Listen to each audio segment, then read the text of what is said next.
Good morning. This is JC, St. Louis's oldest living hippie, bringing you another video this AM.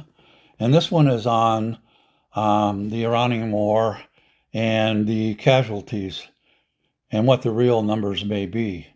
And Raw America is presented by a person named British Chris. I don't know if he's here in the US or if he's in the UK, but he's sending us news from a different perspective than we normally get. So let's watch this now. Good evening, I'm British Chris, and this is Raw America. The Iran war story is 10 days old, and the stories coming out of Washington are genuinely alarming. The Pentagon's been sitting on casualty numbers. Iran's been laying mines in one of the most critical waterways on the entire planet. A senator is warning that American troops could soon be in harm's way. And a Doge worker may have walked out of the Social Security Administration with the personal data of hundreds of millions of Americans on a single thumb drive. Now, let's talk about what the Pentagon didn't want you to know. As many as 150 US troops have been wounded since Trump first attacked Iran on February 28th. That's a figure the Pentagon never volunteered. Up until Reuters published their report, the only official line from the Pentagon was 8 seriously wounded service members. After Reuters ran the story, the Pentagon scrambled out a statement. They put the figure at approximately 140 wounded, and they were very keen to stress that the vast majority were minor injuries. 108 of them have already returned to duty. That context matters, but so does the fact that this figure wasn't proactively disclosed. The US is 10 days into a war, and nobody at the Pentagon is volunteering that 140 service members had been wounded. That's not a small detail. That's the cost of war, and people deserve to know it. The Pentagon's position is that Iranian strikes have dropped sharply as the US military hits weapons stockpiles and missile launches. Whether that holds is another question entirely. This one could have serious global consequences well beyond the battlefield. Iran has begun laying mines in the Strait of Hormuz. That's according to 2 sources familiar with US intelligence reporting, speaking to CNN. It's not extensive, but here's a part that should concern everyone. Iran still has somewhere between 80 and 90% of its small boats and mine layers intact. That means if Iran decides to escalate, they could feasibly deploy hundreds of mines in that waterway. The Strait of Hormuz carries roughly 1/5 of all of the world's crude oil. It's not a strategic asset in the abstract, it is the literal pipeline for global energy markets. The Iranian military, which now effectively controls the strait, has previously warned that any ship passing through would be attacked. The strait's been described to CNN as a death valley.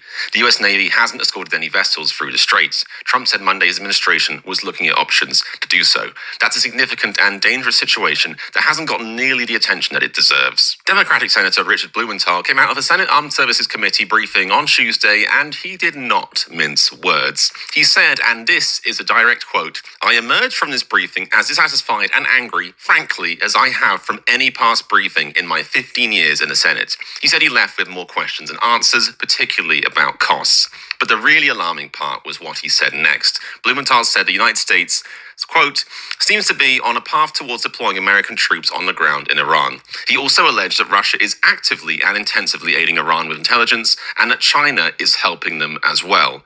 On the other hand, Trump said Monday he was no way near a ground invasion. And Press Secretary Caroline Leavitt said Trump does not remove options off the table regarding the US military in Iran. Of course, those 3 statements can't all be true at the same time.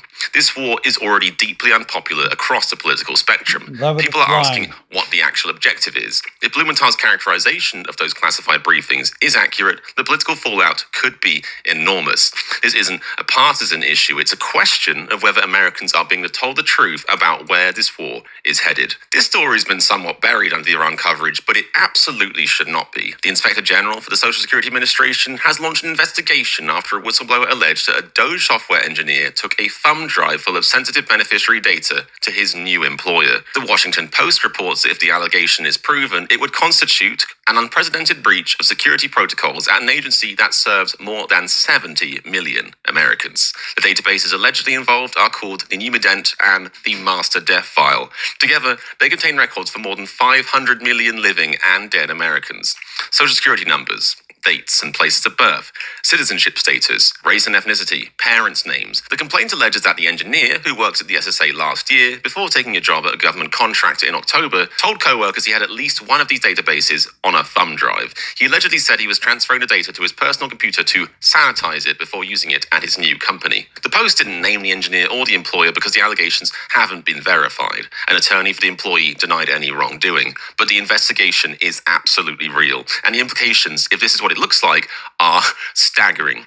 Doge already caused a massive backlog of cases at the SSA last year through staff reductions. Now, there's a live investigation into whether one of their engineers walked out the door with 500 million Americans' most sensitive personal information. That's the state of play here. A war with a hidden casualty count, a mined energy choke point, a senator warning of ground troops, and a potential data breach that would dwarf anything in American history. One last thing before we go. Raw America has had reporters on the ground covering the Iran war protest right here in Washington. We were in the room for Kristi Noem's congressional hearing. We covered the War Powers Resolution vote live, and we brought you an exclusive interview with retired General Paul Eaton that you will not find anywhere else. Right now, thank you very much for watching. Please stay informed. We'll see you tomorrow. I'm British Chris, and this is Raw America.